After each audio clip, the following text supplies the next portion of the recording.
perpetual snows in the Himalayas,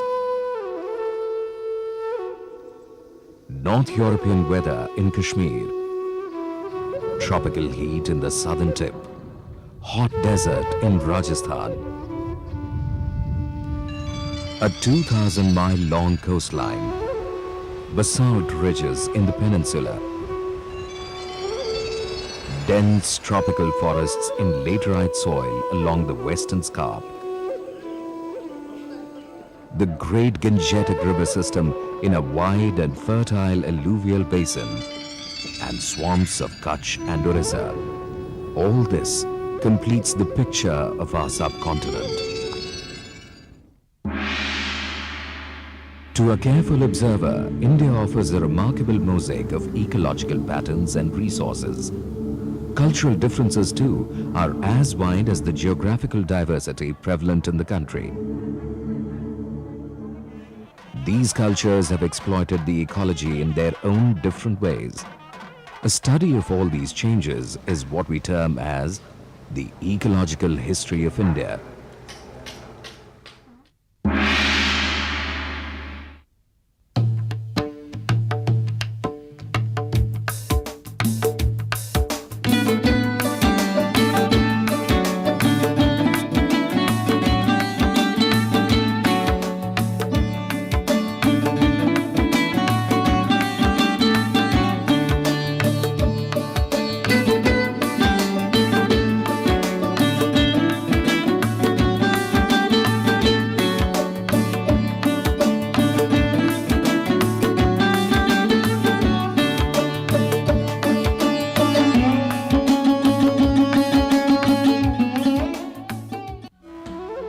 There was a long period in human history where the mainstay of subsistence was collection of vegetable matter and hunting.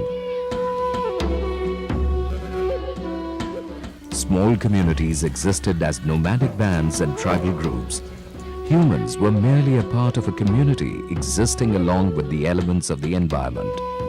Such societies were characterized by nature worship and supported by specific social restraints and practices towards the prudent use of nature. Extensive areas where hunter-gatherers and shifting cultivator societies persisted included the humid forests in the northeast of the Brahmaputra Valley and some parts of central India. Agricultural pastoral people were spread over India in several periods and phases. With the discovery of iron and development of metal tools, they were able to penetrate the dense forests of the Indo-Gangetic plains. The habitats that most suited to such modes of resource utilization consisted of the drier tracts of northwestern India, the Indus Plains, and the Deccan Peninsula. These are areas where animal husbandry and nomadic cattle herding combined with shifting cultivation during the period 6000 to 1000 BC. I think if you are talking of a time span between 6000 years before Christ and 1000 years before Christ, I think the impact was slow, gradual and marginal. Obviously the Stone Age man was not burning forests or devastating them on a very, very large scale. The process became a little faster when people moved into the forest and cleared forests for agriculture. But I think the scale then, the pressure of population on the land was not so great as if to sort of make the ecology groan under its pressure.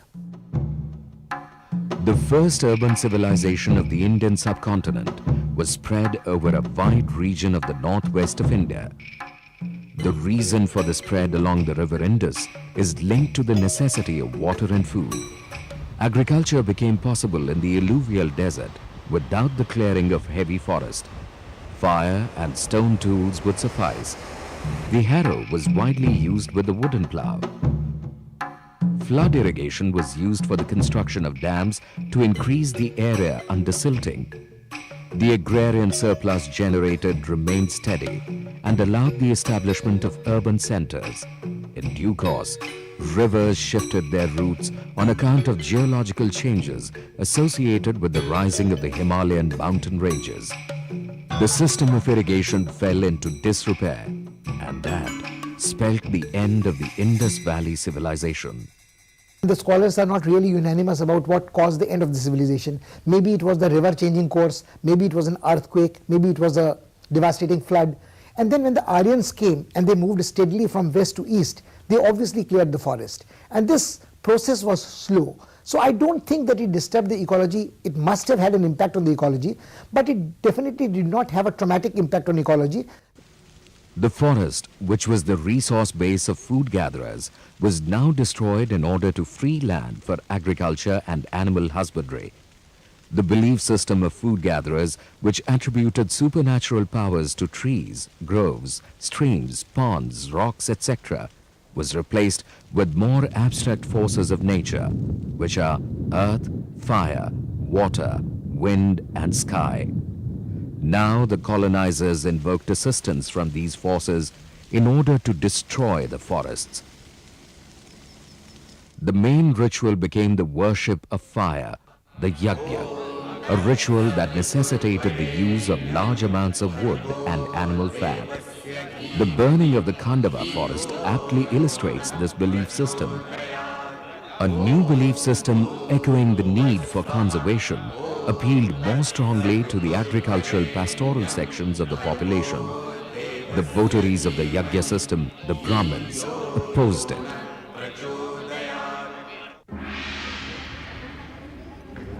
The rise of Buddhism and Jainism can be explained in these terms.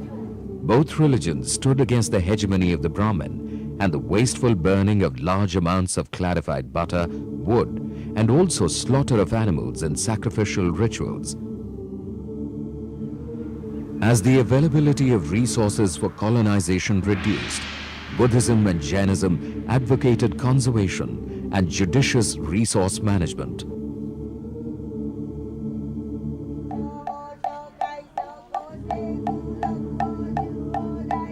Buddhism was the most social of all religions. It harked back to food gathering, as the great teacher himself was an expert food gatherer. So were the early monks. They were forbidden to labor for profit and agriculture.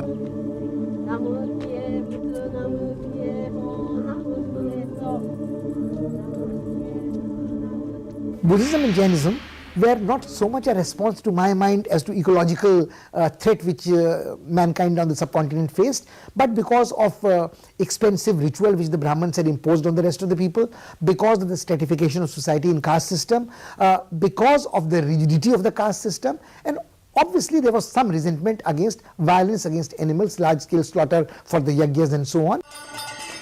But the creed that was to survive into modern times in India was not Buddhism, but the community worshipping Lord Krishna. Krishna belonged to the Yadus, one of the 5 main Aryan peoples.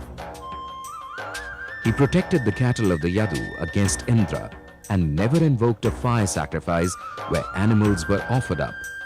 Here the pastoral life was giving way to the agrarian.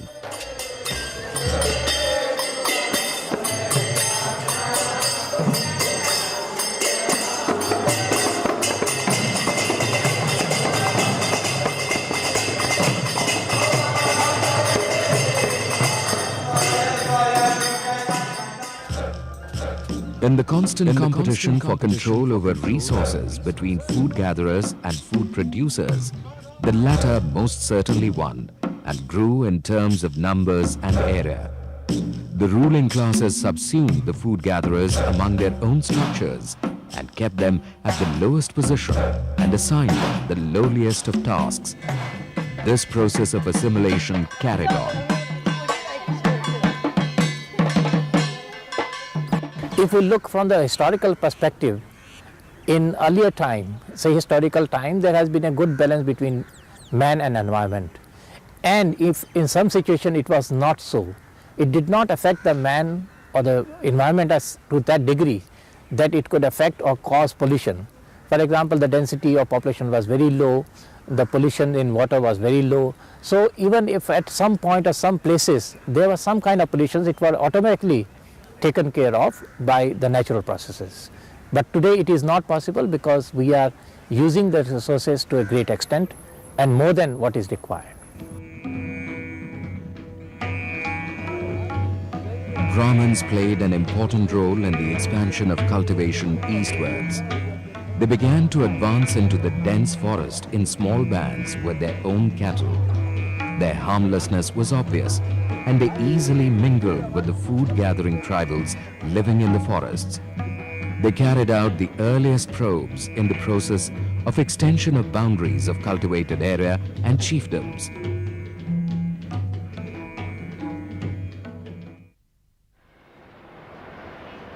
The period between 500 BC and 300 AD was characterized by trade and empire building through warfare. These activities are well illustrated in Kautilya's Arthashastra. The conquest of Kalinga by Ashoka can be understood in this light. This was symptomatic of the continuing struggle between food producers and food gatherers. The Mauryan state carried out this process in an organized manner. The state now laid claim to control over non-cultivated areas also. This involved de-recognizing the rights of food-gathering tribes and peasant communities. State intervention into patterns of local autonomy led to considerable seizure of agricultural surplus and had profound impacts upon resource use.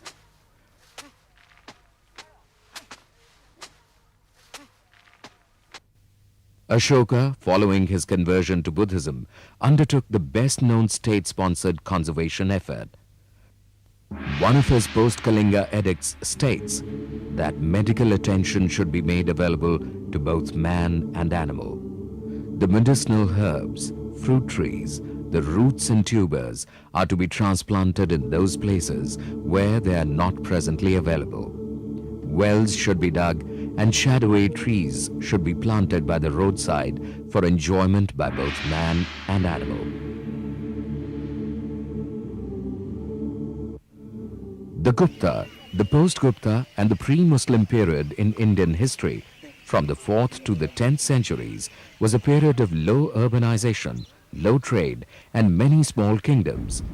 A qualitative change could have been brought about in this situation by climatic change or change in technology.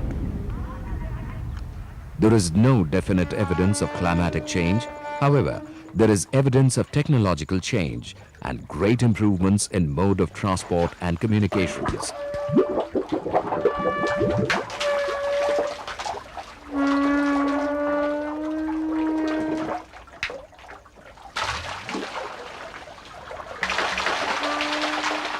I think it's quite right to say that things did change in the medieval period, not only with the Mughal Empire, they changed with even the Sultanate period, where large-scale constructions took place. There was construction of forts, fortifications, new cities came up as chavnis or as cantonments. Armies moved, there were decades-long campaigns in Deccan and elsewhere, and there was sacking of the crops, there was uprooting of the people, there was large-scale misery. There was also a different kind of a more oppressive rule which came up, which was not maybe so responsive to the peasants, and maybe the people, whatever surplus they produced was appropriated by the courtiers and the noblemen who had a wasteful, debauched lifestyle. But again, I would feel that the impact on environment was not so great.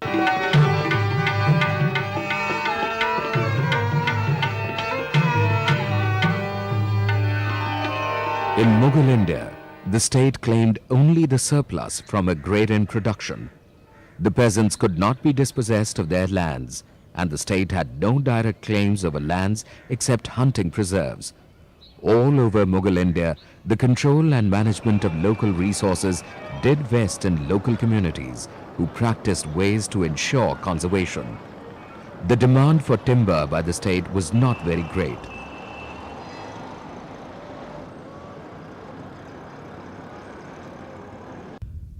There's the memorable story of a sect founded in Rajasthan about 500 years ago that gave absolute protection to the khejuri tree, a multi-purpose leguminous tree of great utility to the community. About 350 years ago, the Prince of Jodhpur needed fuel for his lime kilns. and for this, an attempt was made to fell a grove of kejari trees in a nearby village. Many Bishnois laid down their lives to protect the trees. Such methods of resource conservation, couched in religious terms, have constantly been arising in Indian history and are not merely leftovers of a food-gathering phase.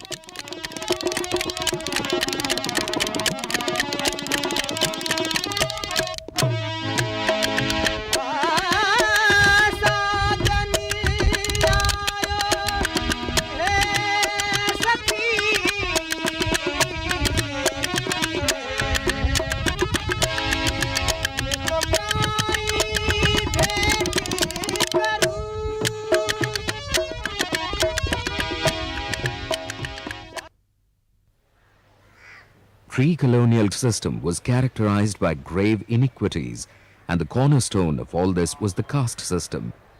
India's links with Christian Europe were to be qualitatively different. In the 16th century, Europe was on the verge of industrial revolution.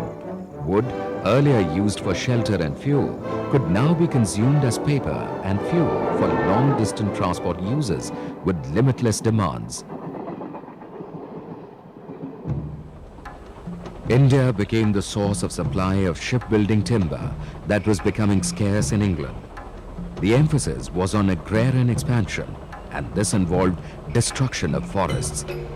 This process received tremendous fillings with railway construction in the mid-19th century.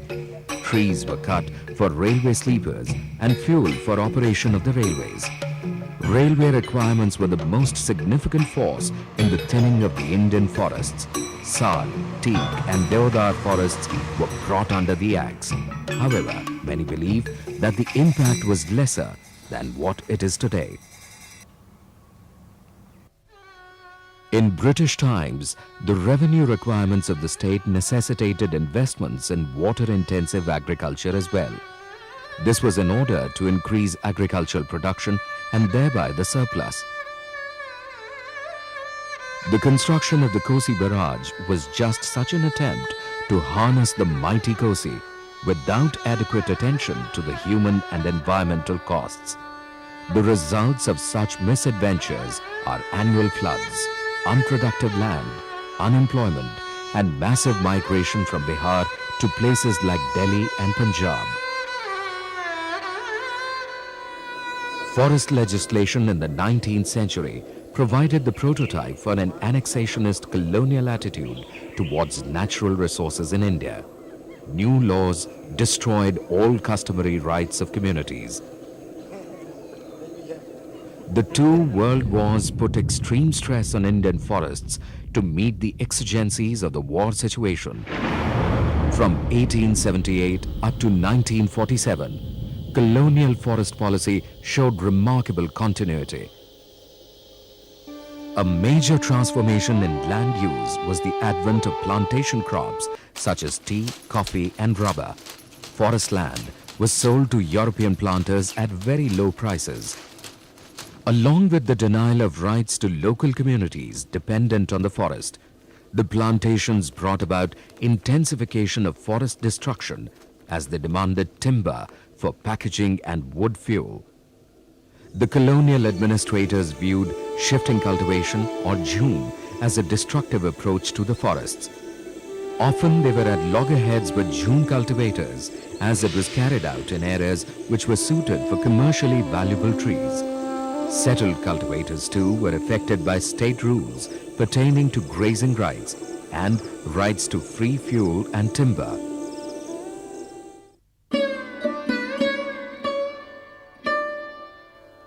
Independent India, led by Jawaharlal Nehru, saw a hasty effort to catch up with the West through rapid urbanization and industrialization. The Bombay Plan of 1944 visualized a strong and centralized state. The choice was to industrialize, and the underlying strategy was to use resources intensively. I'm not very satisfied with the present scenario. It is politically correct to make right noises about green politics, ecological sensitivity and so on.